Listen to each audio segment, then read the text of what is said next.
Hi guys, I'm Mark Zickrey, writer, director, producer, creator of Space Command. Now, how many of you know about Space Command? Hands, yeah, a few, some, and not everybody. Okay, great.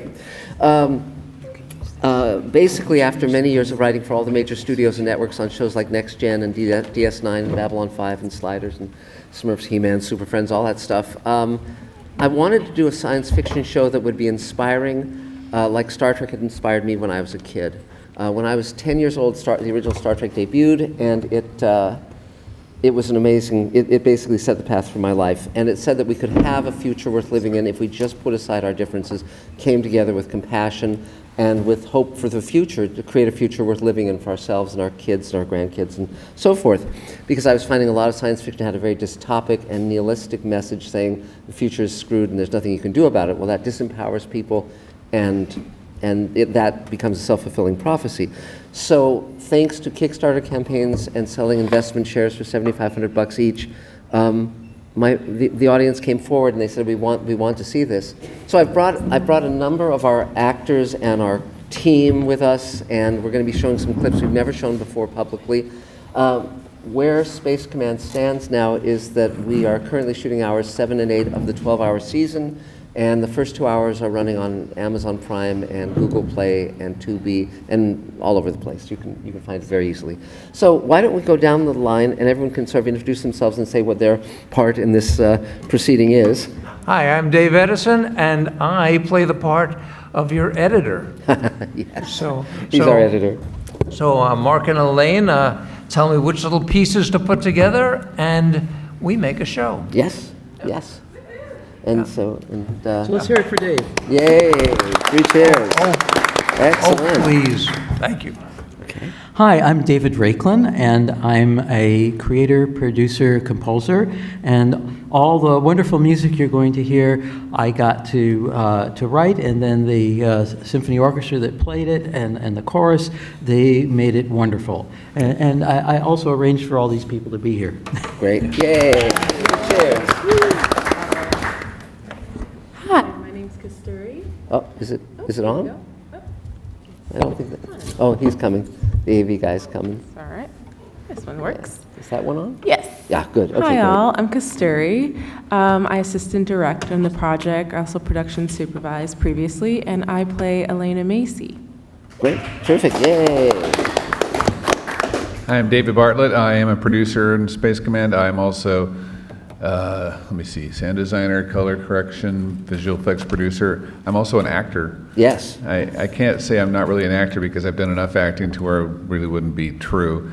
But Mark and Elaine have got me, and we're having our third installment here of Furry Hubbard is my character's name. Yeah. I have a big furry outfit that's made up of the leggings turned around for arm coverings, a costume we found at the last second, which is interesting looking. And I play a guy who is a billionaire who has bought a couple of anatomic dogs who won't stop licking his face, and I'm complaining about not being able to turn them off. Yeah. So it's some of the comic relief of the film is me, which is my usual casting. Anyway, there you are.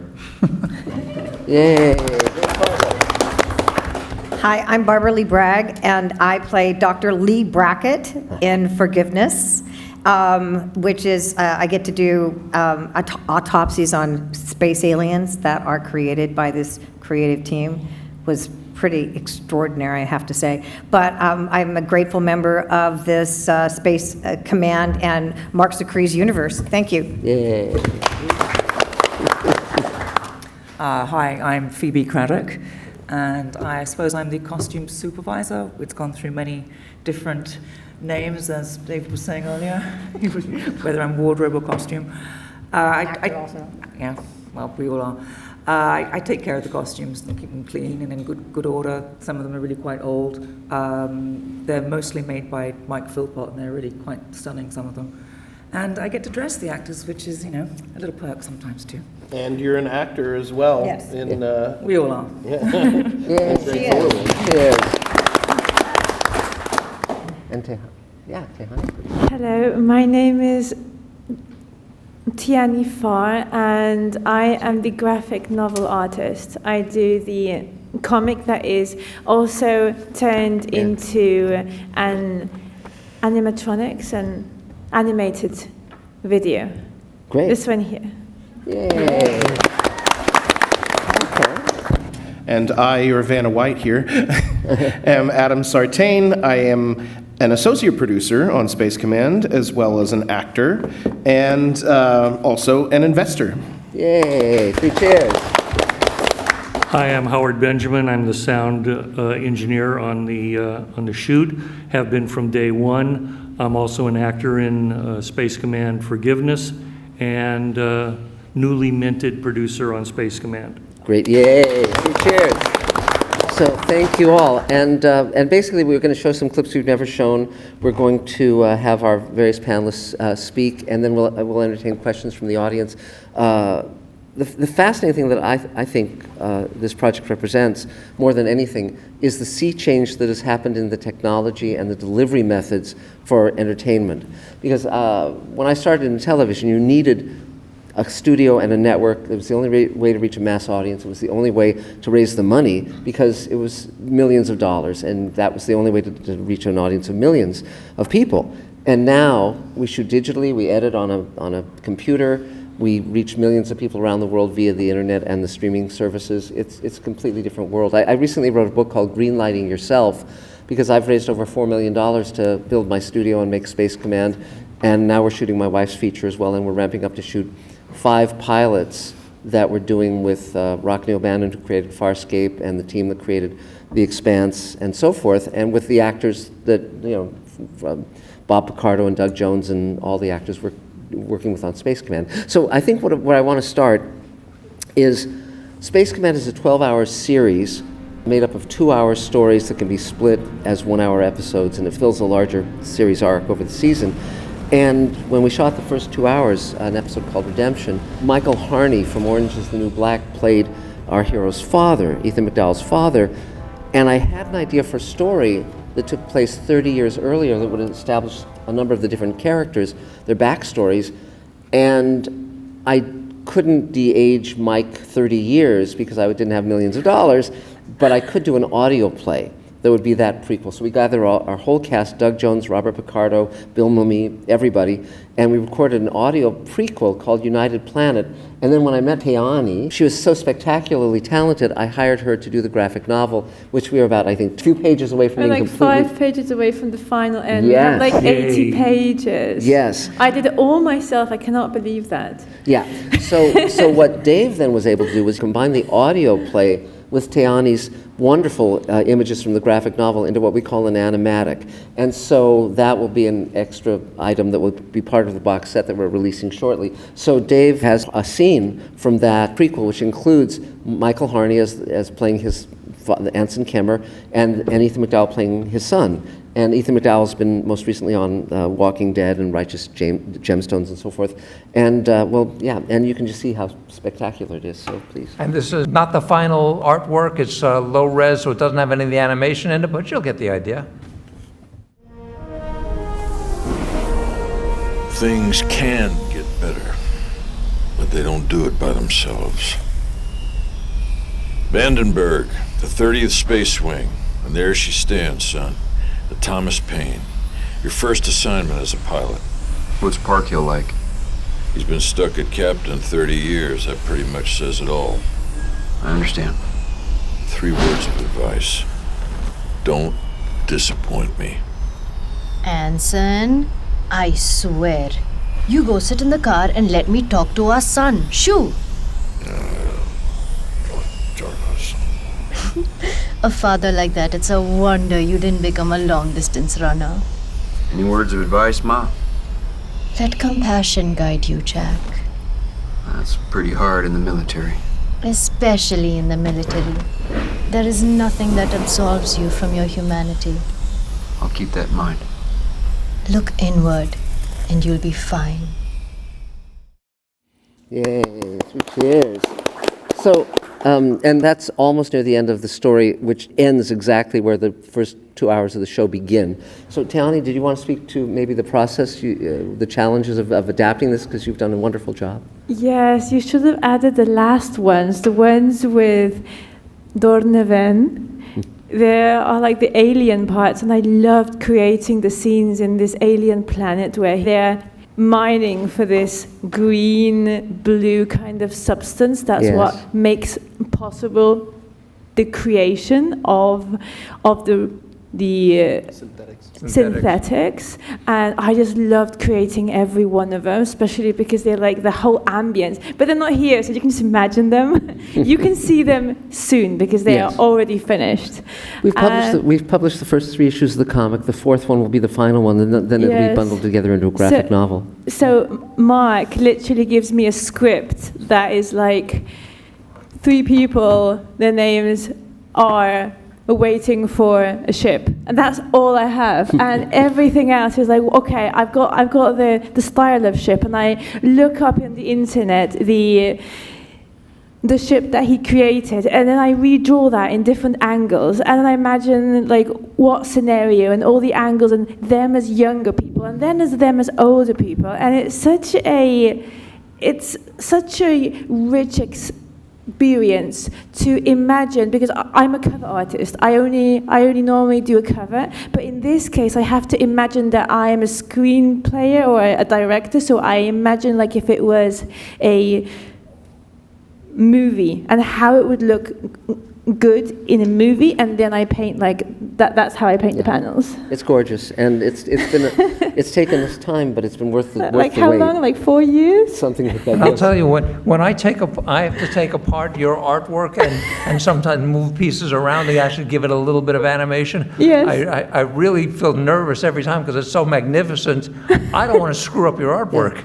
But Dani, could you hold up the comic that Adam is holding? But it's a great job. And I'll so show then, you my favorite page. There's 3 ways I cast actors. So one is it's actors I've worked with on Star Trek or Babylon 5 or some of the shows. I'm talking to Jerry O'Connell about being in one of the shows we're doing because I worked with him on Sliders. But so that's one way. Another way is we had a worldwide talent search for 2 of our leads. We got 7,000 inquiries, 1,200 video auditions, and we cast Ethan McDowell and Brian McClure, about 10 actors from those.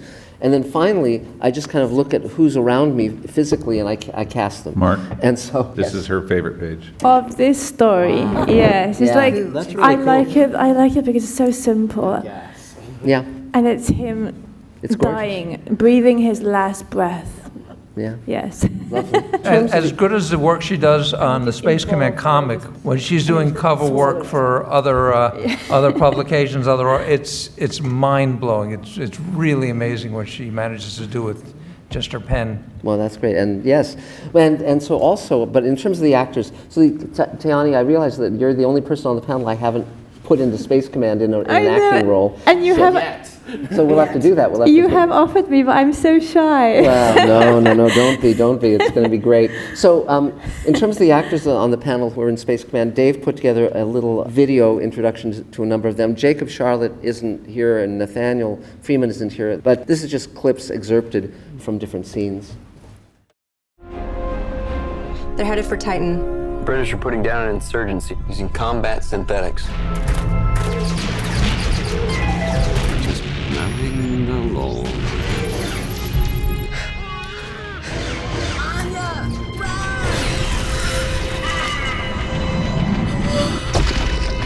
Warning, unidentified ship. Synthetics entering standby mode.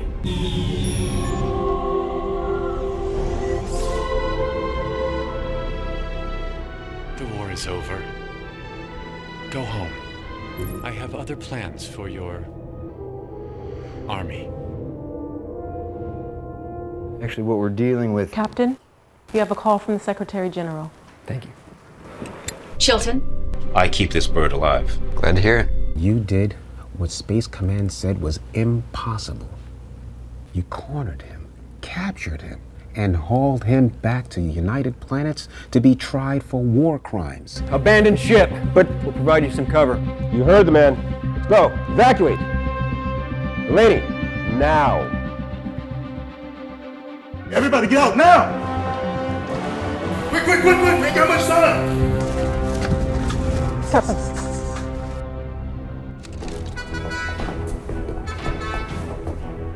If all else fails, then I could get close enough. Its pulse should be able to disable him for a minute or two. Stand down!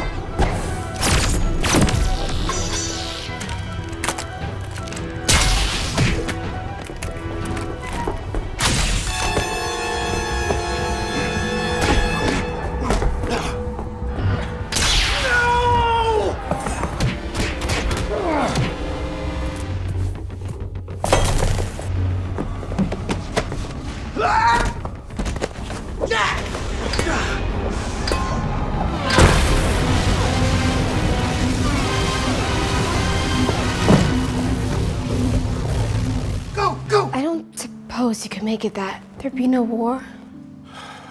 No, sweetheart. Not alone. But I'll try. If you tell everyone, everyone you know, to try as well. Best Santa ever. Yeah, great. So, and one thing I should say is a lot of the episodes that we're showing you clips from. Great job, Adam. A lot of the episodes we're showing you clips from don't have the final VFX, the final sound effects, the final, Color correction, et cetera. So yeah. music. So just yes. So, Castoria, I don't know if you wanted to mention what being part of this strange journey has, because Castoria also worked with me on work in the booth and all that stuff. I mean, it's been the whole 9 yards. Yeah, it's been a journey, a fun, exciting, wild, and kooky journey that we love so much. I love this type of experience because I can kind of have my hands in a bunch of everything and explore a lot of cool things, and Mark just makes it so easy for us to just feel at home, feel like we're welcome in any space in which we want to endeavor, as long as we're equipped, that is. And so it was fun being able to be kind of on the production end of things, and then in the talent sector of things, and just kind of also in the Comic-Con section of things. We did New York Comic-Con and C21 Drama Summit. We've done a few cons, and it's just been an exciting experience seeing all the fans, seeing how loved this project is, how loved Mark is, and the cast and the crew, and really just being able to... And the composer. You're the crew, and the composer. I loved it. So what is your you're a DJ? You're what else? You're a model. So much like my various roles here, I've had various roles in my career. When I met Mark, actually, I was a traveling DJ, and I was playing in New York. That's when we actually first initially met. And then I started working on the production. I production supervised. I'm a producer and assistant director as well. I've assistant directed on a few of these segments on this project. So it's been a very wonderful experience, and it gives me that feeling that I get when I'm just kind of out in the world, in my career, in my life, doing all the things that my heart desires. And I feel like Mark gives us that space and that opportunity. So acting now primarily, but loving being on various components of entertainment. Cool. So just a moment. The cover of that issue of Space Command has Kasturi as the model. And the art there is by Ian McCaig, who designed Darth Maul and Queen Amidala and so forth. Many great. Guardians He's of our the character Galaxy. designer Yeah, on he's Space great. Command. Also, I think what we'll do now is we'll show a clip from Forgiveness. Redemption is the first 2-hour story, then Forgiveness follows right on the heel of it. In Space Command, we cover 200 years in a future chronology of 4 families, and where we see cause and effect. We meet the fathers and the children and the grandchildren and the great-grandchildren and so forth. And so, for instance, in Space Command, Robert Picardo plays the grandfather of Armin Shimmerman, because we're jumping around and seeing how the responsibilities and the choices lead to a ripple effect. And so Forgiveness stars our regular cast. Barbara is the ship's doctor, Barbara Bragg, and we have a number of the visual effects plugged in, but not all of them yet. So we'll show you that clip. It has Ferran Tahir from JJ's Star Trek movie and John Hannigan from the world of wrestling and so forth. So. Okay, first time on the big screen, and work in progress, Forgiveness.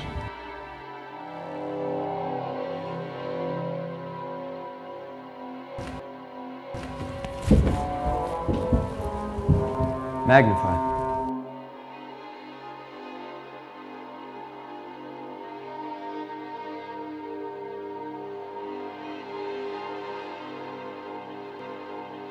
You ever seen a ship like that? No. Not Space Command. And as for the private sector, Not the same design as the alien ship Dornevin took either. all bets are off as to who or what is inside. Hail them.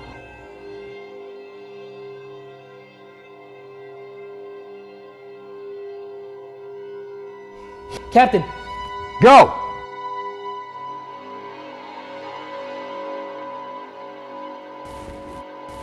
you reading any weapons on her? Nothing conventional. What about atmosphere? Getting oxygen, nitrogen, slightly richer mixture, but breathable. That's one good thing. Life signs. There seem to be a ton of them, but I can't lock specifics. Is there anything on it that looks like it might be an airlock? No, sir. No sign of how they get in or out. Fire warning across her bow. Ready? Firing.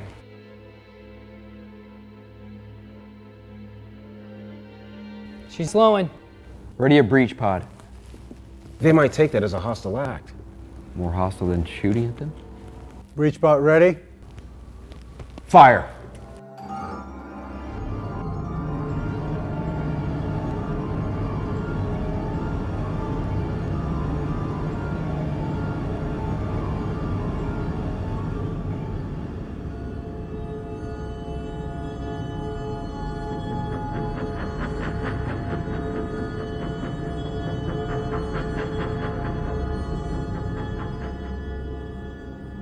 Anything now?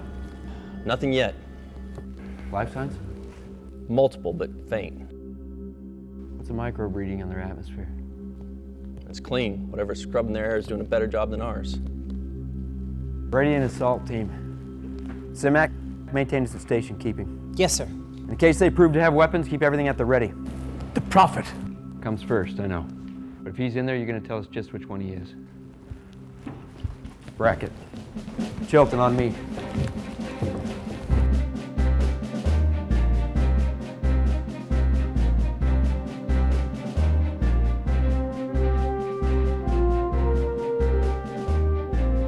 Captain Kemmer, I'd like to accompany you if I might. To complete my mission. You haven't exactly been functioning reliably, Drake. I can exercise restraint. This means a good deal to me. The last synthetic to tell me his feelings wound up leading a rebellion. Under orders, I've done many. Our inhibitor chips don't allow free will. But this mission, these people, I thought I might be redeemed, permitted to do what's right. Get him a gun.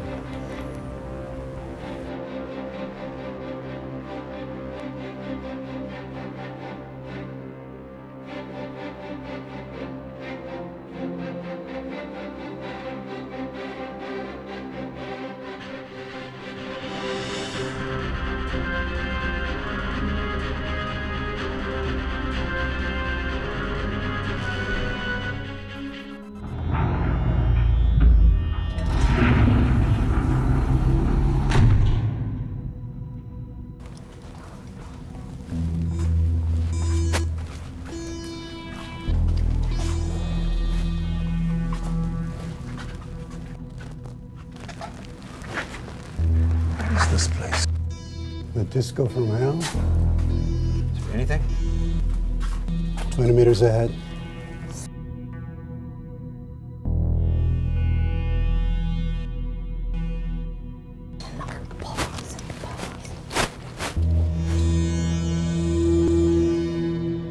Sweet mother of God.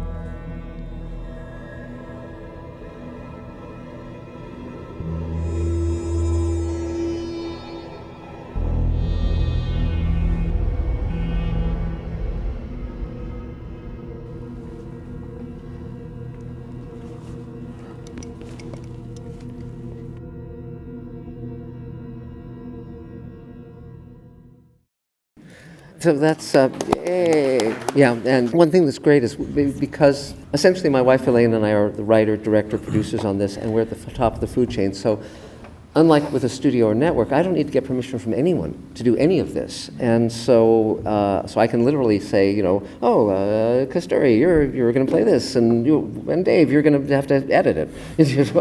But the thing is, all of those sets you saw in that scene we built. None of that is miniatures or CG or AI or any of it. We built it. And so it's great fun. The first 2 hours of Space Command Redemption takes place 60 years from now.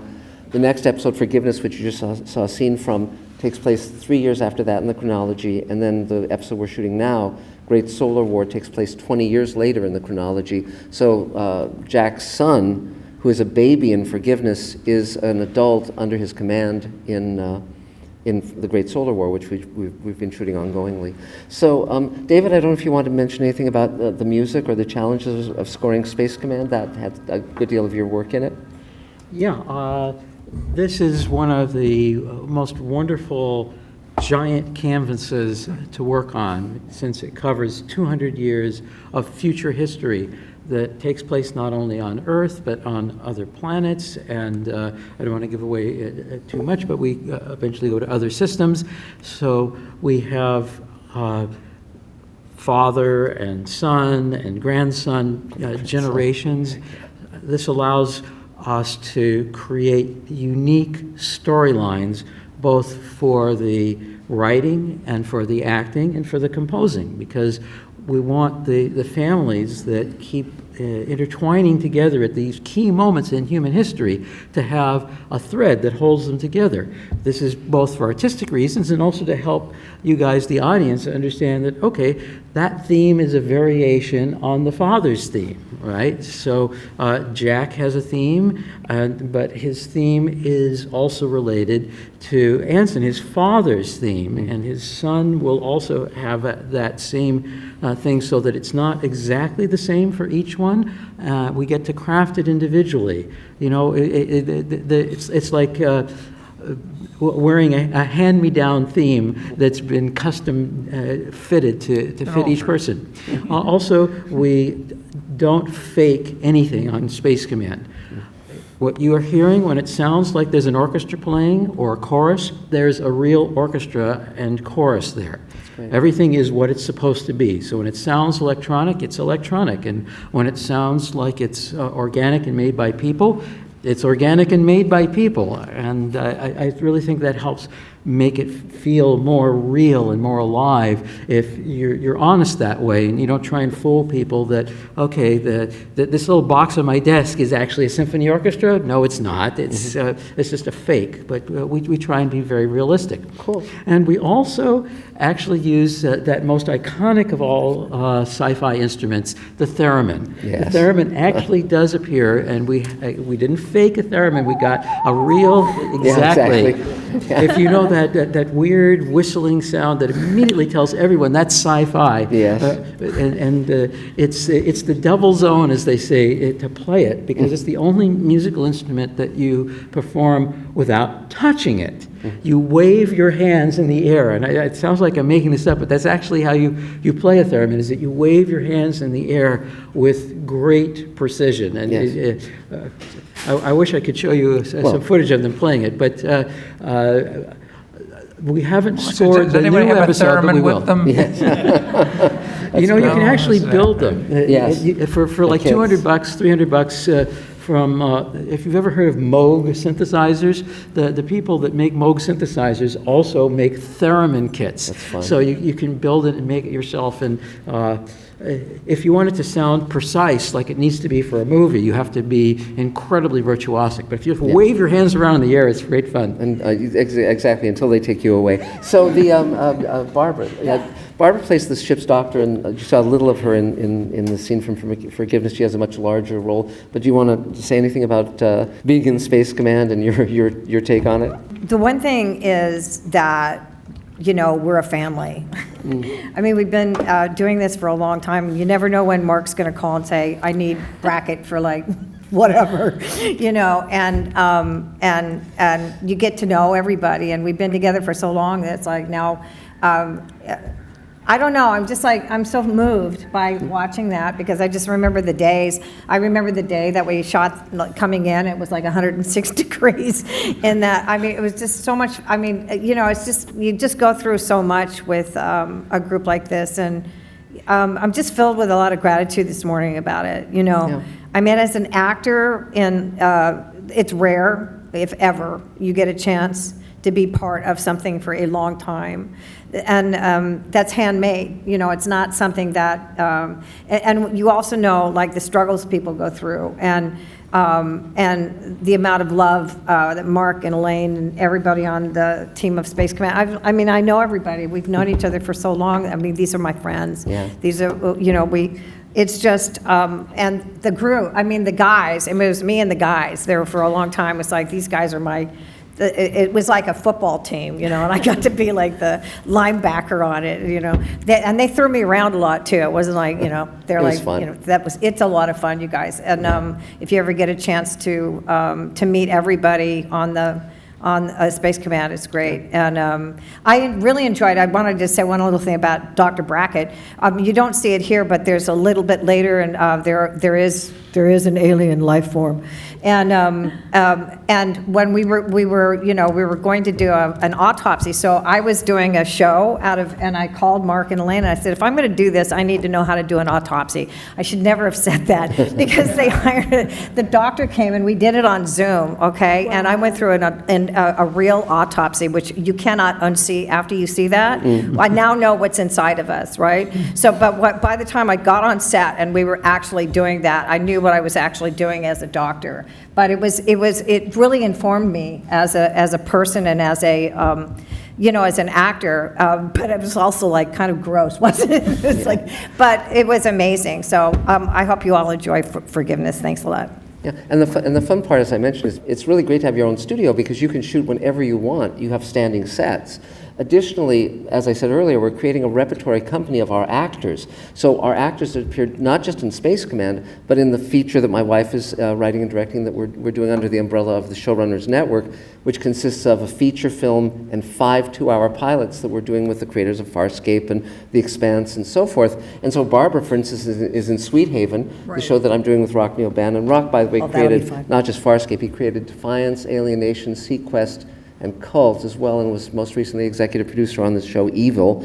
And the cast in that pilot is Mike Harney from Orange is the New Black, Bob Picardo, Veronica Cartwright, Gates McFadden, it goes on and on and on. Barbara Bain. Yeah, Barbara Bain, Francois Chow from The Expanse. I'm talking to George Takei and James Hong about playing brothers. And the basic plot is there's a bioengineered disease that gets out of hand and it kills everyone in the world under 60. So the people 60 and above have to figure out how to save humanity when they can't reproduce. And that's amazing as an actor because Mark is very committed to people over 60. Yay! Actors over 60. Yeah, it's really fun, really, really fun. So I think what we'll do now is we'll show the scene from Great Solar War. Now this scene we shot about 2 weeks ago. And so nothing is final in it, but it shows Ethan McDowell, who plays Captain Jack Kemmer. Again, it's 23 years after the first 2-hour episode in the chronology, and his grown son is... If people wanted to see that first episode, how would they do that? If you want to see that first episode of Redemption, you can see it on, you can get it on Amazon Prime or Google Play, or watch it with commercials on Tubi for free. And Space Command Redemption, that's how it's listed. Yeah. And yeah, so what we're watching is Space Command Great Solar War. The Great Solar War, yes. And so Film 3. The basic plot that comes in that sets up the scene is that Jack and his fleet and his son Ed is a weapons officer on one of those ships.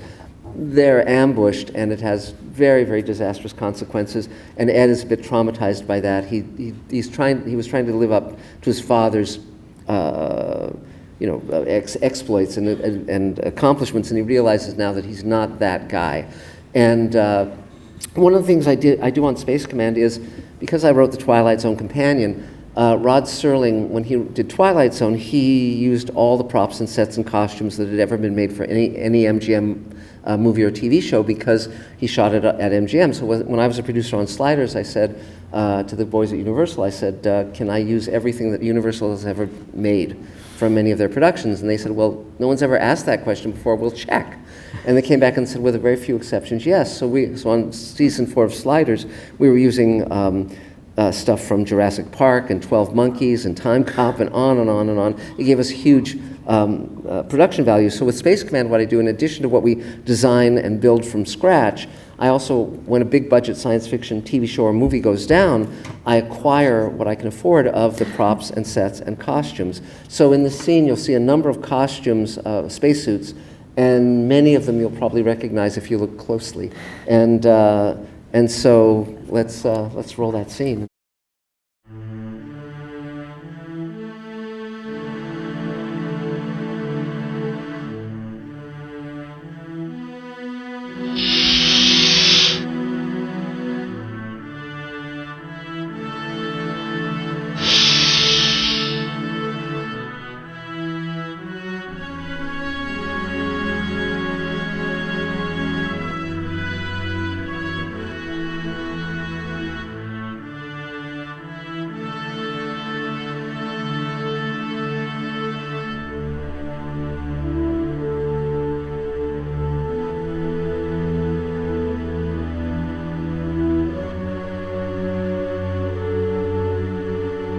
My name is Captain Daniel O'Bannon.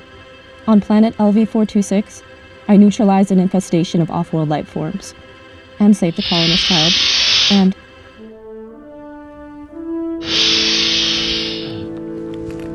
Hey, Dad. Hey. A lot of brave men and women.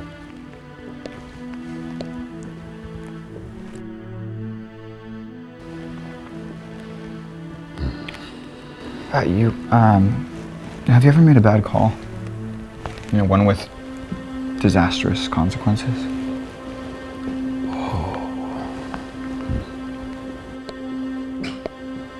Yeah, I didn't think so. No,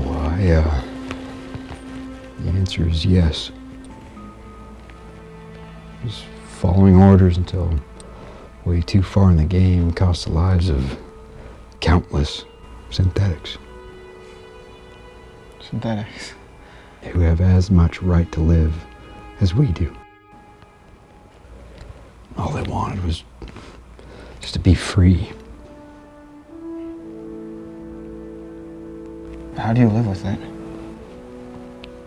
Making unforgivable choices. Yeah. Yeah. Just by deciding that our fellow beings are more important than self-destruction. I needed to make it better.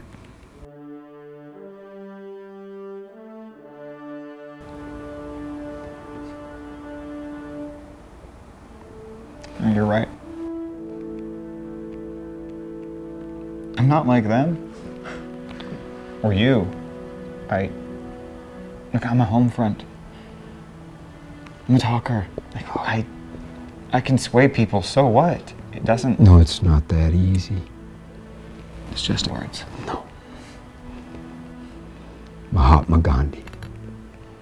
Martin Luther King. And our very own Nobel Peace Prize winner.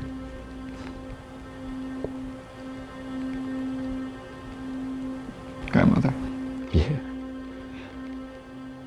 The ability to sway people, to change their hearts. Oh, that has more power than any man with a gun.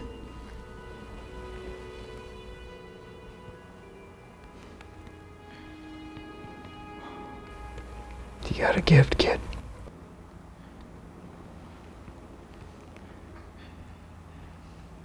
I have an idea.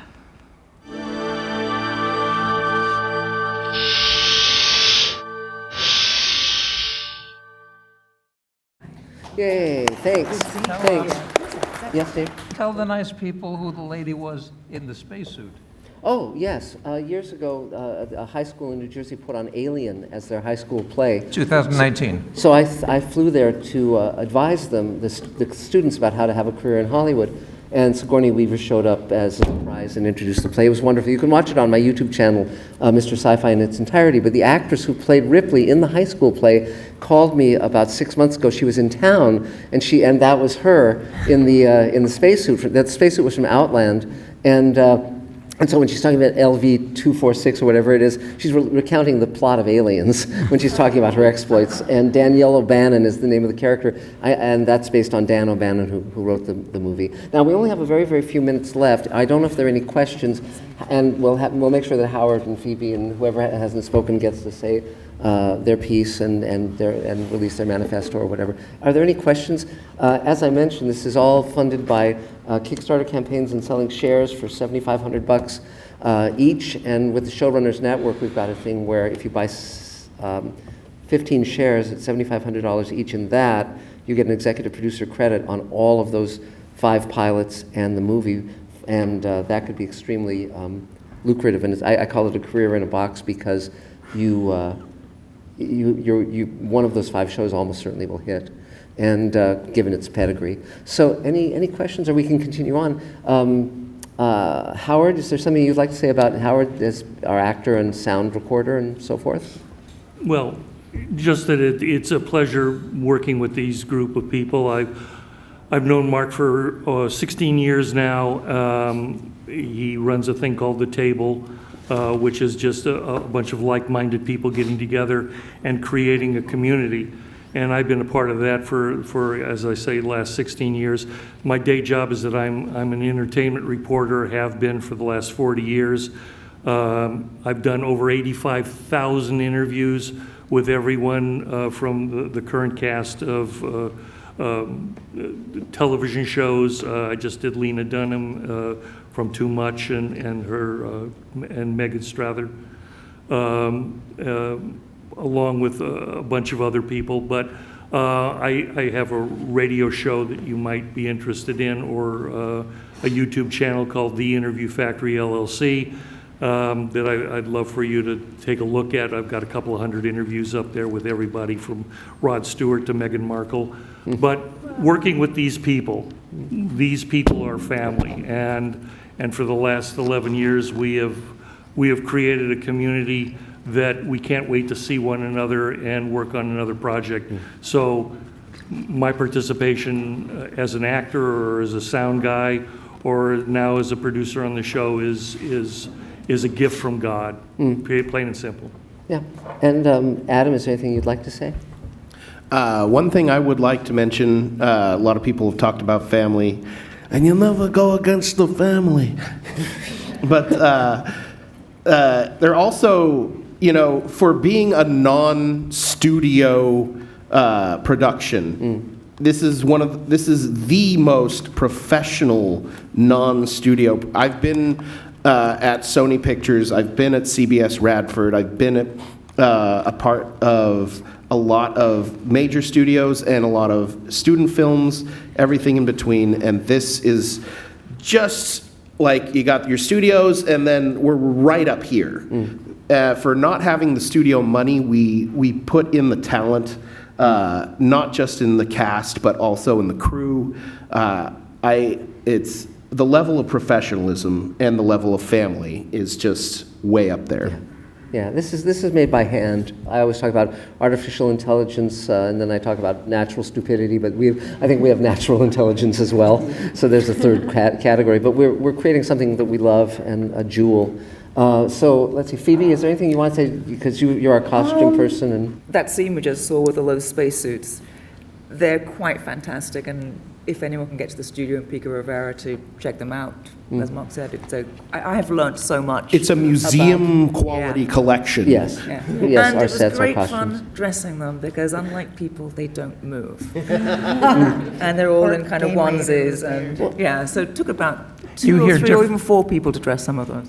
You're hearing different accents. We're from all over the world. Yes.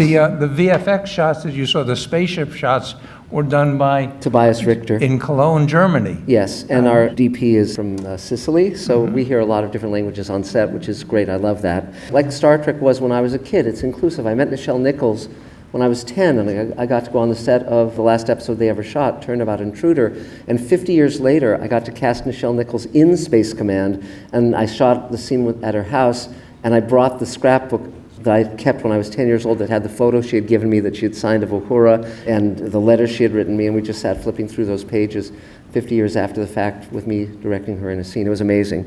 That And- moment, and you can see Yes. it on the Mr. Sci-Fi channel. And her scene is in Forgiveness, which is the next film that Yes. we're in post-production on now. Right. And also, I'm very, very cognizant, having written the Twilight Zone companion, growing up in the Twilight, in the Outer Limits Star Trek, Twilight Zone, all of these shows, plus all the books I was reading by Heinlein and Sturgeon and Bradbury and so forth, I'm very aware of the history of science fiction. And so I name many characters after science fiction writers, like Dr. Lee Brackett. Lee Brackett was a very famous science fiction writer. She was actually a mentor to Ray Bradbury. Ray was a dear friend.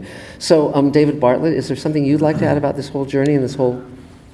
Well, one thing I don't think anybody's quite touched on is the style of Space Command designed to Mark's dream of running his own, creating his own Star Trek type series, which is a positive look at the future. And it involves all sorts of, warlike activities, because that's the way the current thing is in life. But there is a future beyond that, and that's Spark's dream. So the idea to take the vintage aspects of Star Trek and the 60s TV shows and make them into a modern setting with modern technology has been really fun and challenging, with the sound design especially, and it's just really great that he's able to do that. And so if you want to buy shares in Space Command, that's what allows us to shoot more and more and more. We're going to be shooting with Bob Picardo and Doug Jones next, and so it's an amazing adventure. And if you don't hear back from him, email him again. He's ridiculously busy. I'm his editor. I have trouble getting in touch with him. But yes, well, thank you all for being here, and I really appreciate your listening to us talk and watching the clips. Thanks so much. Please invite them to and the thank you all signing. to the wonderful panel. And join us at the signing in the sales pavilion. Thanks, guys.